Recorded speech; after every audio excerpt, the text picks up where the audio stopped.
Hello everyone, welcome to my class. तो हम लोग एसपीएल का फर्स्ट चैप्टर ऑन इक्वालिटी के बारे में पढ़ रहे थे। तो लास्ट क्लास में हम लोग रिकॉग्नाइजिंग डिग्निटी, जिसमें कि ओम प्रकाश वाल्मीकि और अंसारी के साथ जो इनइक्वल बिहेव हुआ था उसके बारे में डिस्कशन किए थे।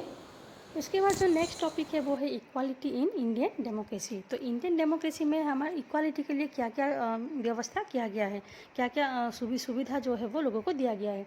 तो इंडियन कॉन्स्टिट्यूशन जो है हर एक पर्सन को इक्वाली जो है वो ट्रीट करता है। It recognises every person as equal.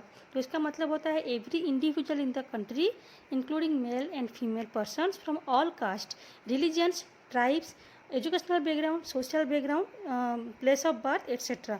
तो कोई भी पर्सन हो, चाहे वो कास्ट को लेके हो, रिलीजन को लेके हो, चाहे वो लड़का हो या लड़की हो, या फिर उस जो पढ़ी लिखी हो या नहीं, किसी भी प्लेस से बिलोंग करती है, शहर से आई हो या फिर गांव से आई हो, कोई भी पर्सन जो है वो इंडियन कॉन्स्टिट्यूशन के हिसाब से सब लोग जो है वो समान है। तो ये जो है हर एक लोगों को इक्वल ट्रीट करने के लिए वो समझाते हैं। मतलब वो लोगों को जो है एक प्रिंसिपल देता है। मतलब जो डेमोक्रेसी है वो इक्वालिटी के ऊपर ही बेस्ड होता है। तो वो हर एक लोगों को जो है वो एक प्लेटफॉर्म देता है कि हमें सब लोगों को जो है इक्वाली ट्रीट करना चाहिए। तो पहले जो है बहुत सारे ऐसा कोई रूल्स या रेगुलेशंस नहीं था, ऐसा कोई लॉ नहीं था कि हम लोगों के साथ अगर ख़राब व्यवहार करेंगे तो उसके लिए कोई पनिशमेंट मिलता है या फिर उसके लिए कुछ प्रोविजंस रहता है, ऐसा कुछ नहीं। लेकिन आजकल जो है ऐसे बहुत सारे नियम, बहुत सारे लॉ बन चुके हैं इक्वालिटी को लेके। तो अगर हम लोग किसी पर्सन के साथ अगर ख़राब व्यवहार दे रहे हैं, उसके साथ गलत बोलते हैं, तो उसके लिए भी हमें लॉ के हिसाब से पनिशमेंट मिलता है। इंडियन कॉन्स्टिट्यूशन के हिसाब से इक्वालिटी का मीन्स होता है every person is equal before the law.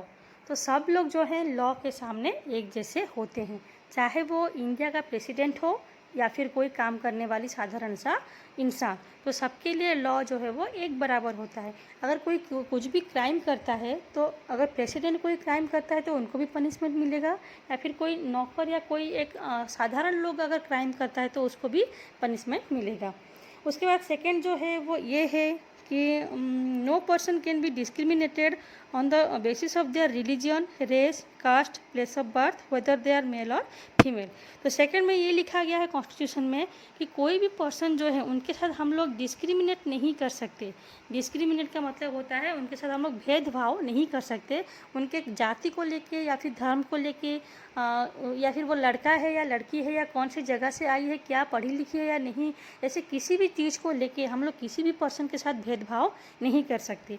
Third पे लिखा गया है every person has access to all public places including playgrounds, hotels, shops and markets. तो सभी लोगों को ये के पास ये अधिकार है कि वो लोग सभी जगह पे फ्रीली घूमने फिरने के लिए जा सकेंगे। जैसे कि चाहे वो किसी भी प्लेग्राउंड हो, कोई होटल्स हो खाने के लिए, कोई शॉपिंग मॉल्स हो, या फिर कोई दुकान हो, या फिर कोई मार्केट का कोई भी जगह हो। और all person can use publicly available wells, roads and bathing ghats. सब लोगों को ये अधिकार है कि वो लोग जो है पब्लिक के लिए जो वाटर रहता है या फिर कुआं रहता है, टंकी रहता है, वहाँ से पानी पी सकेंगे। चाहे वो नहाने के लिए जो बाथिंग घाट होता है या फिर जो पॉन्ड्स होते हैं वहाँ पे भी वो जा सकते हैं। तो सभी के लिए जो एक्सेस है वो परमिटेड है। और नंबर 4 पे लिखा गया है अनटचेबिलिटी हैज़ बीन एबोलिश्ड। तो जो अछूत होने का जो व्यवहार देते हैं हम लोग, वो अनटचेबिलिटी जो है उसको भी हम लोग को एबोलिश्ड करना चाहिए, उसको हमेशा के लिए बंद कर देना चाहिए। तो ये तो था इंडियन कॉन्स्टिट्यूशन में क्या क्या प्रोविजंस है इक्वालिटी को लेके।